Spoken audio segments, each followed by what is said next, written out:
Bismillahirrahmanirrahim. Assalamualaikum warahmatullahi wabarakatuh. Saya Fajar Aminuddin dengan NIM 220101110097. Di sini akan menjelaskan mengenai teori sosial Karl Marx dan juga relevansinya dengan pendidikan di zaman ini.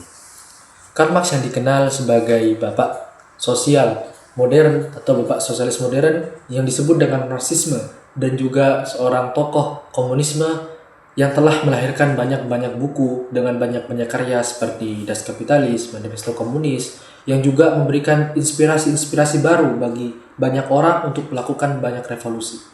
Nah, Karl Marx ini, teori-teori ini jika ditinjau, maka arahnya itu bukan tertuju kepada pendidikan. Namun dalam hal ini saya akan bahas kaitannya dengan pendidikan.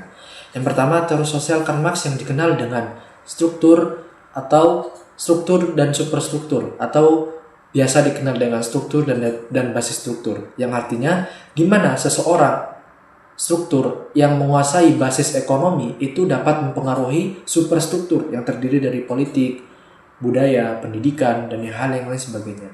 Kaitannya dengan pendidikan, dalam beberapa kasus, dalam beberapa hal tertentu, orang-orang yang menguasai ekonomi dunia, orang-orang yang menguasai ekonomi dalam suatu wilayah, sehingga mereka menjadi sebuah kelas atas, maka dapat menguasai beberapa superstruktur tersebut, seperti politiknya, pendidikannya, dan hal yang lain sebagainya. Kemudian teori sosial yang kedua, yakni mengenai tentang kesadaran dalam bersosial, yakni dikenal dengan beberapa kelas, tingkatan-tingkatan kelas yang telah disebutkan oleh Karl Marx. Biasa kita kenal dengan kelas atas atau kelas penguasa yang dikenal dengan bourgeois, dan juga kelas para pekerja yang dikenal dengan proletar. Nah, dalam hal ini Karl Marx membagi kelas tersebut dengan beberapa status sosialnya. Nah, kemudian jikalau kita tinjau dalam kaitannya dengan pendidikan, maka kita dapat ketahui bahwasanya pendidikan dalam beberapa kasus tertentu itu bisa menyebabkan terjadinya beberapa kelas tersebut, baik terjadi antara relasi feodal dari peserta didik dengan pendidik, baik relasi feodalisme dari kakak tingkat dengan adik tingkatnya, dan hal yang lain sebagainya. Nah, namun juga selain itu, pendidikan juga bisa menyebabkan suatu hal yang dapat menyadarkan peserta didik, yang dapat menyadarkan manusia bahwasanya ada ketidakadilan dalam suatu sistem, dan itu perlu dirubah, sehingga terciptalah beberapa revolusi dalam hal tersebut. Kemudian teori sosial yang ketiga yang disebutkan dari Karl Marx, salah satunya ini adalah tentang alienasi atau dikenal dengan keterasingan. Yang disebut dengan keterasingan di sini adalah kadangkala manusia itu yang berfokus pada sesuatu, mereka itu akan asing dengan dirinya sendiri hingga lupa dia melakukan ini untuk apa. Nah, jika kita kaitkan dengan konteks pendidikan, misal nih seorang murid yang terlalu fokus kepada tujuannya untuk nilai, seorang murid yang terlalu fokus untuk tujuannya dipuji oleh teman atau gurunya, maka dalam beberapa kasus ia bisa lupa dengan dirinya sendiri. Begitupun ketika dialami oleh para guru. Seorang guru yang dia itu dalam hal ini kan sering kali itu dibebankan oleh banyaknya beban administratif karena kurikulum dan lain sebagainya, karena tuntutan-tuntutan yang lain dan hal yang lain sebagainya, maka mereka itu akan berfokus gimana caranya tuntutan tersebut dapat dipenuhi, gimana caranya tuntutan administratif itu dapat berjalan, sehingga mereka lupa, mereka lalai terkait dengan eksistensinya sebagai guru, yakni manusiakan manusia kepada peserta didik. Nah, itulah teori sosial jikalau ditinjau dengan segi pendidikan. Namun teman-teman, dalam hal ini saya juga akan memberikan sebuah contoh kasus di mana teori sosial ini seringkali dikaitkan dengan pendidikan secara nyata. Contoh yang pertama mungkin terkait dengan kritik terhadap komersialisasi pendidikan. Nah, ini kan berkaitan dengan teori sosial oleh Karl Marx, di mana pendidikan itu seringkali dianggap sebagai komoditas terkait sesuatu, bukan hak bagi semua manusia.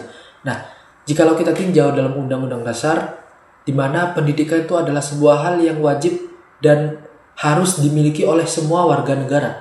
Namun dalam beberapa kasus tertentu, pendidikan ini hanyalah sebagai formalitas, hanyalah sebagai kapitalisasi oleh beberapa orang, beberapa oknum, sehingga pendidikan yang harusnya dijalankan dengan maksimal ternyata tidak dapat dijalankan dengan maksimal.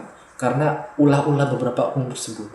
Kemudian tujuannya adalah jikalau kita meninjau gimana sih caranya agar tidak terjadi komersialisasi pendidikan, maka kita harus belajar dari teori sosial Karl Marx, yakni kita harus mengembalikan tujuan pendidikan itu kepada tujuan dan hakikat yang sebenarnya, yakni adalah untuk memanusiakan manusia atau tujuan-tujuan sosial yang lainnya. Kemudian yang kedua, contoh di dunia nyata atau dalam kehidupan nyata tentang relevansi dengan dunia pendidikan, yakni adalah adanya sebuah ketimpangan kelas dan juga akses dalam beberapa pendidikan. Nah, kita ketahui bersama kelas kan sudah dibagi menjadi 3 dalam teori Karl Marx. Itu kita dibagi menjadi 2, yakni bourgeois dan juga proletar. Dalam beberapa kasus tersebut kita mengetahui bahwasanya mungkin jarang terjadi, akan tapi inilah yang terjadi di dunia nyata. Ketika seseorang yang kaya itu memiliki potensi untuk mendapatkan pendidikan yang lebih kuat, pendidikan yang lebih tinggi dengan fasilitas yang lebih mumpuni daripada orang-orang yang kurang mampu. Nah, dalam hal ini kita harus mengetahui bahwasannya teori Karl Marx perlu dipadukan dalam sebuah asistensi kependidikan sehingga perbedaan kelas ini tidak menjadi sebuah perbedaan dalam mendapatkan kualitas pendidikan. Nah, seperti jikalau kita tinjau dari teori Karl Marx, yakni adanya beberapa program kerja dari pemerintah yang mungkin sampai sekarang dapat berjalan, yakni seperti adanya beasiswa dan lain sebagainya. Kemudian teori Karl Marx yang terakhir jikalau dihubungkan dengan dunia nyata, yakni adalah pendidikan kritis dan juga emansipatoris. Nah, pendidikan kritis dan emansipatoris ini adalah sebuah pendidikan yang harusnya tercipta daripada pendidikan-pendidikan yang ada di Indonesia, di mana pendidikan itu bukan hanya sekedar mengejar nilai, di mana pendidikan itu bukan hanya sekedar formalitas untuk menjalankan kewajiban bagi warga negara. Namun, pendidikan itu harusnya membantu untuk mengarahkan banyaknya siswa untuk menyadari realitas-realitas sosial yang terjadi, bukan hanya fokus kepada pengetahuan-pengetahuan yang akan diberikan.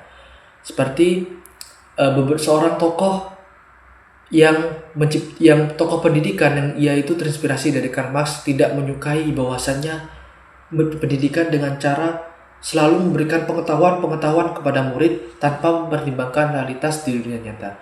Nah, maka pendidikan yang baik harus menghubungkan pengetahuan-pengetahuan tersebut dengan realitas sosial sehingga tidak terjadi ketimpangan di dalamnya.